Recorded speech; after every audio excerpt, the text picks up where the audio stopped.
બનાસકાંઠા જિલ્લામાં વાદળછાયું વાતાવરણ છવાતા જગતનો તાત ચિંતિત છે।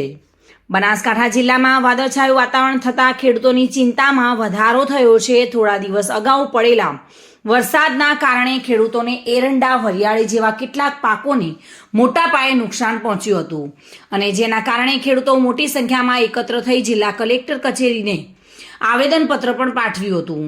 આ નુકસાનનું વળતર ચૂકવવા માટે તેઓએ રજૂઆત કરી હતી। જો કે ફરીથી આજે વહેલી સવારથી જ અચાનક વાતાવરણમાં પલટો આવતા પાલનપુર, અમીરગઢ, ઇકબાલગઢ સહિત સમગ્ર જિલ્લામાં વાદળો ઘેરાયા છે, જેને લઈને ખેડૂતો ચિંતિત બન્યા છે।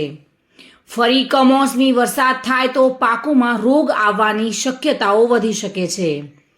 તો જગતના તાત ફરી ચિંતિત જોવા મળી રહ્યા છે। વાદળછાયું વાતાવરણ છે, ભેજવાળું વાતાવરણ છે, જેના કારણે પાકોને, રવિ પાકોને મોટા પાયે નુકસાન થઈ શકે છે। Reena Parmar, today news, Banaskantha.